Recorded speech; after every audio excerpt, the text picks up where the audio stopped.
What's good? Narrative analysts, Jax Riley here, and we need to talk about the most spectacular self-destruction in WNBA history. Alyssa Thomas just delivered a career-defining 32-point, 15-rebound, 7-assist masterpiece against the Indiana Fever. The kind of performance that should have cemented her legacy. Instead, she threw it all away in 10 minutes of silence that's going to cost her and the Phoenix Mercury thousands of dollars. But here's what nobody else is telling you. This wasn't just about skipping a press conference. This was about a revenge game gone horribly wrong. And the deeper I dig into this story, the more twisted it gets. So Alyssa Thomas had all the smoke for the Fever fans. That's all I'm gonna say. Like, it wasn't just like just normal smoke. It wasn't just normal beef. It was what people from the country will call Dublin. She had the big smoke. She absolutely had all the beef for. She, let the fans hear it, all of this stuff. Satu there, telling the fans to keep up the booze. And what did they do? They lost. And what did Alyssa do? She went hiding. 2025 WNBA media access policy states no later than 10 minutes following the game, each head coach and 2 players, leading scorer and key contributor per team, be available in separate press conference room for in-person Zoom meetings. AT and the Mercury will likely be fined because they chose to break the rule. If you're here for the real story, behind the WNBA's biggest headlines, hit that subscribe button because we're about to connect some serious dots that other channels are completely missing. And stick around until the end because I've got exclusive insider information about what really happened in those 10 minutes that Thomas refuses to explain. Again, I do not want to speak for DeWanna Bonner, but Alyssa Thomas, her partner, who was the high scorer on the Mercury, did decide not to go to the post-game interview, of which the Mercury were fined for her not doing so.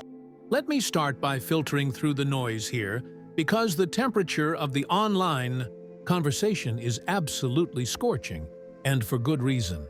The Phoenix Mercury just got slapped with official fines for violating WNBA media policy, and it all comes down to one player's decision to prioritize personal feelings over professional obligations.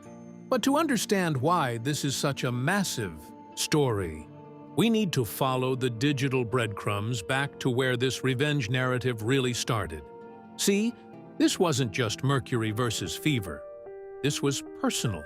And it all traces back to DeWanna Bonner's controversial departure from Indiana that set the stage for the most expensive silence in league history. Understand how a player in a professional sport can ever think that someone who left a team in a lurch, like DeWanna Bonner left the Indiana Fever in a time of adversity when multiple players were injured. They had to sign hardship, asking for a trade and not traveling with your team after asking for something to be worked out. And then, not only that, pretty much forcing your way onto the Phoenix Mercury, which is a title contending team and a team with her life partner on it.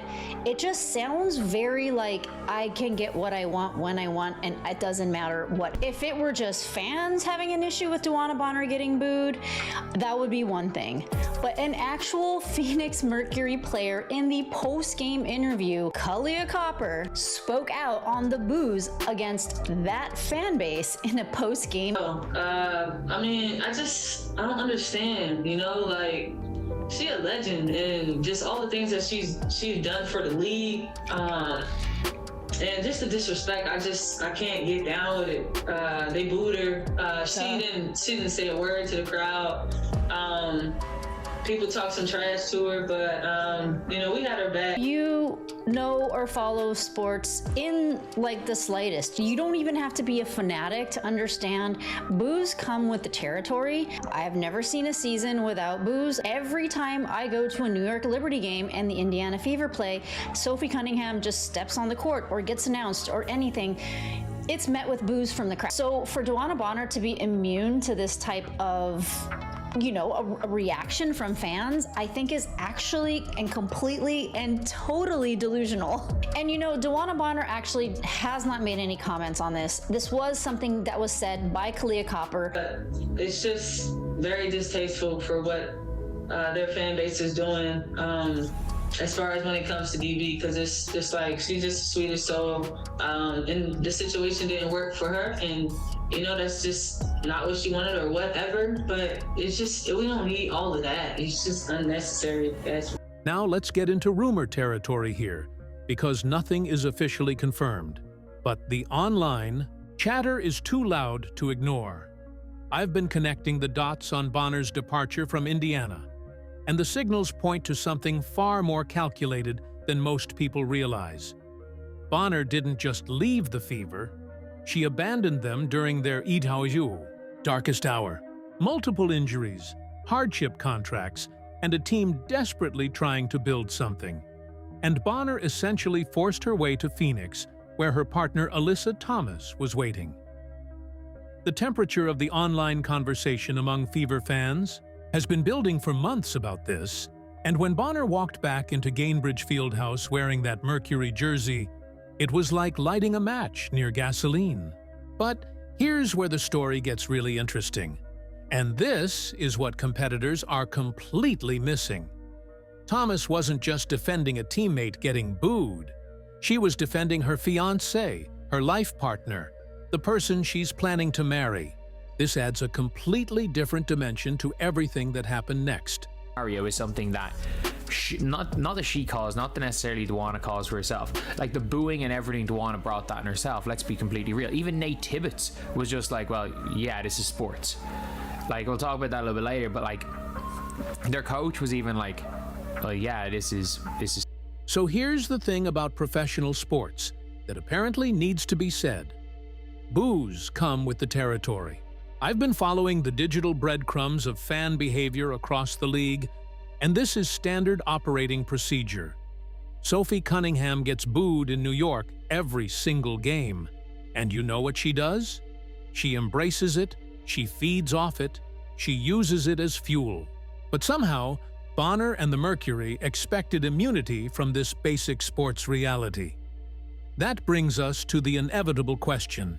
If you know you're walking into hostile territory, if you know the fans have legitimate grievances about how you left their team, why wouldn't you be prepared for exactly this scenario? Let me paint you the picture of what was supposed to be Alyssa Thomas's masterpiece performance.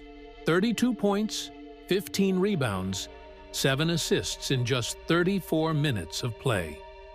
On paper, this was the kind of stat line that gets remembered for decades.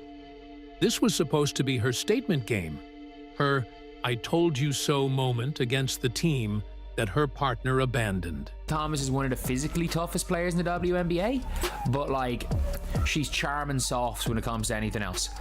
Like, she is absolutely charm and soft. She is so soft. And at the end of the day, like, when it comes to Alyssa Thomas, this was just ridiculous. Like, Alyssa Thomas not showing up. It's the most Alyssa Thomas thing ever, isn't it? Talk a big game, and then when anyone does anything negative towards you, let's just dodge. It is the most Alyssa Thomas thing ever. But here's what's fascinating when you really dive into the numbers. Thomas has this pattern of being physically dominant, but emotionally fragile when things don't go her way. Multiple sources have confirmed this pattern over her career, and Saturday night was just the latest example. She can dominate you on the court, but the moment she faces any kind of adversity or accountability, she becomes what fans are calling charcoal and soft. The signals from the game itself tell the real story. Thomas was jawing with Fever fans all night, reportedly telling them that Bonner left to play for a real team. She was feeding off the hostility, using it as motivation, turning their boos into her personal soundtrack for dominance. And for 3 quarters, it was working perfectly. The revenge narrative was writing itself. Thomas and Bonner were going to walk into Indianapolis, silence the haters, and walk out with a statement victory that validated every decision they'd made. Then, the 4th quarter happened. Then, the final buzzer sounded. Then reality hit. The Mercury lost 107-101. All that dominance, all that trash talk, all that emotional investment, and they still couldn't close the deal. The Fever fans who had been taking abuse all night suddenly had the last laugh. And that's when Alyssa Thomas made the decision that would overshadow everything else. Thomas and the Phoenix Mercury are gonna be fined because she just said nah. She just said nah. And I'm sorry, like, you can't have all the smoke. You cannot be there chirping with fans the whole game. You cannot be allegedly telling fans DeWanna chose to join a real basketball team. You cannot be saying stuff like that and then Phoenix Mercury got cooked by a backup point guard, all that trash talk, she wanted to come to a real team. That is alleged, but like, again, the person that said it happened literally showed that they were at the game. One of the people that said it happened. At the end of the day, that's not even that much when it comes to Alyssa Thomas. Like, that's not bad trash talk. If she said that, I don't really care. Like, players have said 100 times worse than that. The WNBA media policy is crystal clear, and I've got the exact language from the league's official site here. No later than 10 minutes following the game, each head coach and 2 players, including the leading scorer, must be available for press conferences. No exceptions, no personal feelings, no emotional circumstances that override professional obligations. Thomas was the leading scorer. She was required to be there. She chose not to show up. And here's what other channels won't tell you. This wasn't a spur-of-the-moment emotional decision. League sources suggest this was calculated. Thomas knew exactly what she was doing, knew exactly what the consequences would be, and she did it anyway. The question is why? And obviously, she did not want to answer questions about DeWanna Bonner, which, you know, I don't have a problem with people dating on the same team, but when it does enter the game, that's when it's like, wait, I think we have to, you know, reassess the situation here, because any sort of relationship should not enter the game. Now we're getting into the heart of what really happened here. Official sources won't tell you this, but if you follow the digital breadcrumbs, a different picture emerges. Thomas didn't want to answer questions about Bonner. She didn't want to explain the relationship dynamics. She didn't want to justify her trash talk or address the loss that made all her bravado look foolish.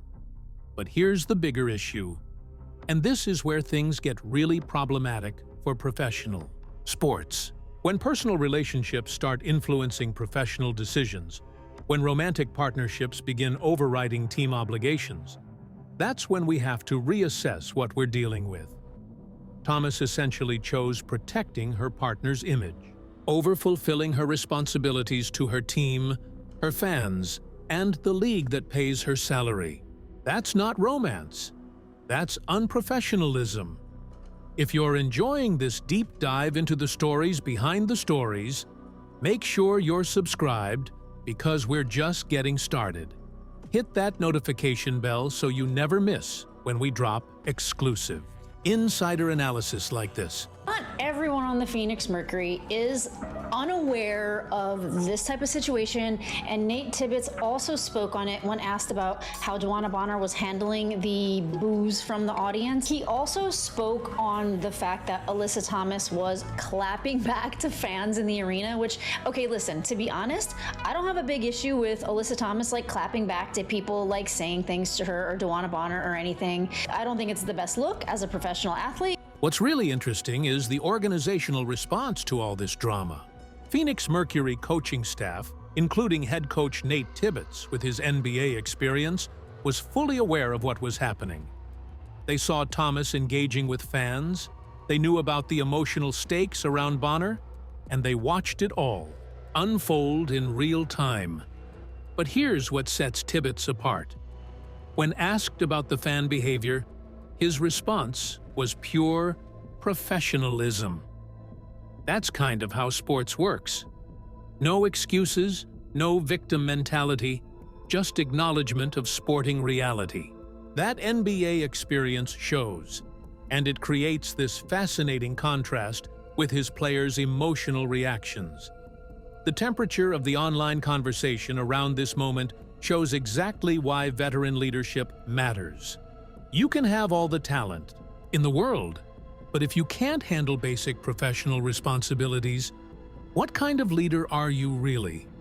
But the story doesn't end there, because while Thomas was hiding from media obligations, while she was choosing personal comfort over professional responsibility, the fallout was just beginning. Like the most predictable thing ever. So I think that Kalia Copper in the post-game media availability just added a lot of fuel to this fire. Where Kalia Copper, in my opinion, made a lot of us women who actually do understand the way that sports works, it makes us kind of look like we don't know what we're doing, or we don't know what we're talking about. The WNBA doesn't play games when it comes to policy violations, and the fines are definitely coming. But here's what's really fascinating about the online reaction. Fans aren't just upset about the media skip. They're calling out what they see as a pattern of preferential treatment for veteran players. If Caitlin Clark had done this exact same thing, skipped a mandatory press conference after talking trash all game, the backlash would have been 10 times worse.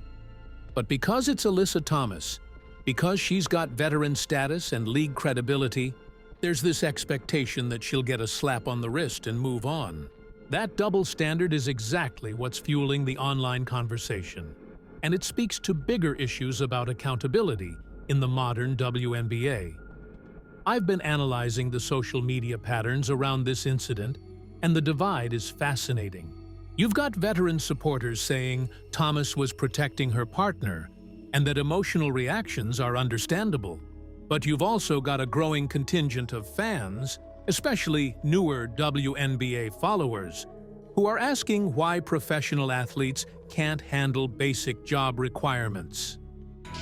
And according to the WNBA official site, the media availability rule has been broken by the Phoenix Mercury and was broken last night. No later than 10 minutes following the game, each head coach and 2 players, which is the leading scorer and the key contributor per team, will be available in separate press rooms for an in-person Zoom meeting. Alyssa Thomas and the Mercury likely will be fined because they chose to break the rule. Here's where things get really interesting from a leadership perspective. The same coaching staff that's maintaining professional standards and realistic expectations about fan behavior is also dealing with players who apparently think they should be immune to normal sporting realities. Nate Tibbetts representing that this is sports mentality, while his star players are having emotional breakdowns over basic fan reactions. That disconnect tells you everything you need about the current state of professional accountability in the league. And this brings us to the inevitable question that nobody wants to ask, but everybody's thinking. What happens when the championship pressure really intensifies? What happens when the Mercury are in playoff situations where emotional control and professional composure become the difference between winning and losing? Based on what we saw Saturday night, the signals aren't encouraging. So let's talk about what this really cost Alyssa Thomas beyond the financial fines. This was supposed to be her masterpiece performance, her signature moment, her statement game that proved she could dominate on any stage against any opponent. The 32-15-7 stat line should have been the headline. Her efficiency, her versatility, her sheer basketball dominance, that should have been the story. Instead, 10 minutes of emotional decision-making overshadowed 34 minutes of basketball. Excellence. 10 minutes of choosing personal comfort over professional obligation buried one of the best individual performances of the season. That's not just a media relations failure, that's a legacy failure. Years from now, when people remember this game, they won't talk about the points or the rebounds or the assists. They'll talk about the player who had everything and threw it all away because she couldn't handle answering questions about her partner getting booed. The competition doesn't want to tell you this part, but I've been tracking the online conversation patterns, and this incident fits perfectly into what fans are calling the Alyssa Thomas paradox. Physically dominant, but emotionally soft, capable of incredible performances, but incapable of handling adversity. Big bad bully in the league. Angel Reese as a rookie. starts physically actually outplaying you physically, out killing you on rebounds. So what do? You hit her with the freaking rock bottom. You go and hit her with the rock bottom on a rebound and get yourself chucked. Reading the signals from the broader basketball community, there's another concerning pattern emerging here. Thomas has a history of physical aggression when things don't go her way, and now we're seeing emotional avoidance when accountability becomes uncomfortable. That combination, aggression plus avoidance, creates a leadership profile that raises serious questions about championship-level composure. The Angel Reese incident that fans keep referencing shows exactly this pattern. When a rookie was outplaying her, when the competition got uncomfortable, Thomas resorted to physical intimidation that got her ejected. Now, when media accountability gets uncomfortable, she resorts to complete avoidance. If you're someone who appreciates deep analysis of the psychology behind these storylines, drop a comment below and let me know what patterns you're seeing. The narrative analyst community is incredible at connecting these dots, but here's what really gets me about this whole situation, and this is where the competitive intelligence really pays off. Thomas had the perfect opportunity to flip the script. She could have walked into that press conference, acknowledged the hostile environment, praised the Fever fans for their loyalty, respected their right to boo someone who left their team, and turned the whole narrative around. Instead of being remembered as the player who couldn't handle adversity, she could have been remembered as the veteran who showed grace under pressure. Instead of validating every criticism about emotional fragility, she could have demonstrated the leadership the championship teams require. That opportunity is gone now. That narrative will never exist. All because of 10 minutes of silence that revealed more about her character than 34 minutes of basketball excellence could build. The broader implications here go way beyond individual player accountability. The WNBA is in this incredible growth phase, with new fans discovering the league every season, with unprecedented media attention and mainstream recognition. These new fans are bringing different expectations about professionalism and accountability. When veteran players like Thomas choose personal comfort over professional obligation, when they avoid basic job requirements because their feelings got hurt, it sends a message to those new fans about what kind of league this really is. Do we want to be the league where talent excuses unprofessionalism? Where veteran status means you can skip responsibilities when things get emotional? Where personal relationships override team obligations? Because that's exactly what Saturday night represented.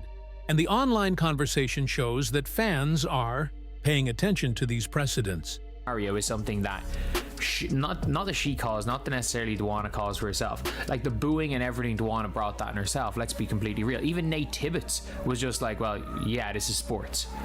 Like, we'll talk about that a little bit later, but like their coach was even like, well, yeah, this is. The coaching perspective on all this has been fascinating to track. While Thomas was having her emotional breakdown and skipping media obligations, Nate Tibbetts was handling the situation with the kind of professionalism you'd expect from someone with NBA experience. No excuses, no victim narratives, just acknowledgement that sports involves adversity and professional athletes are expected to handle it.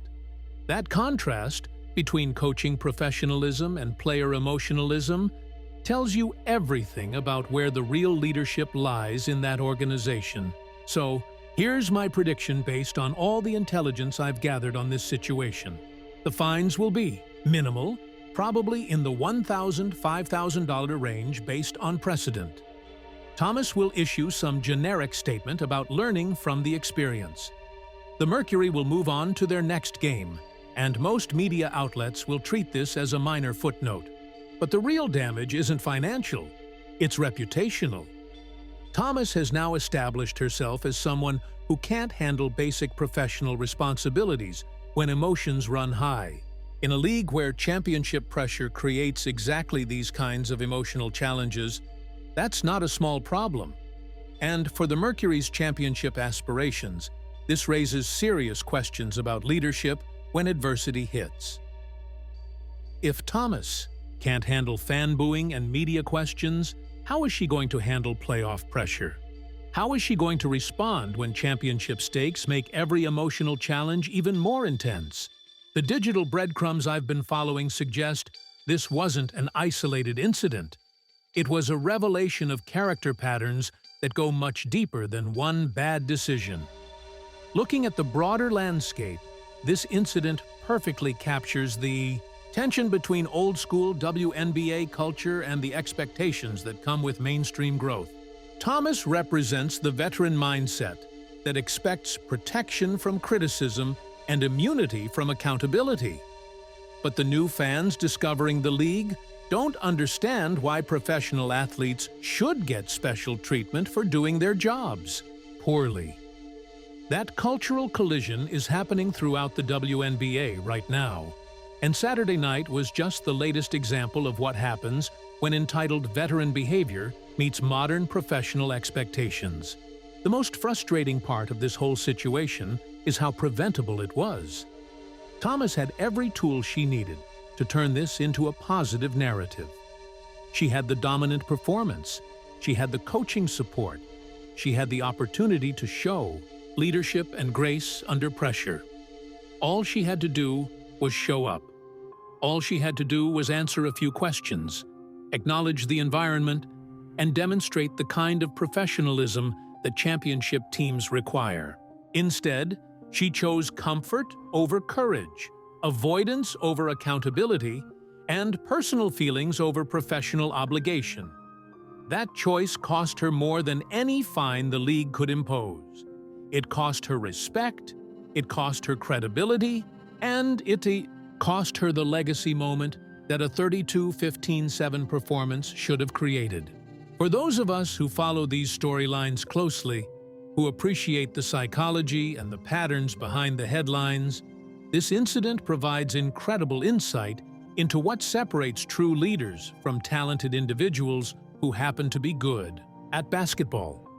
Championships aren't won by players who hide when things get uncomfortable. They're won by players who embrace adversity, who handle pressure with grace, who understand that professional obligations don't disappear when personal feelings get hurt. Based on everything we saw Saturday night, Alyssa Thomas isn't that kind of player.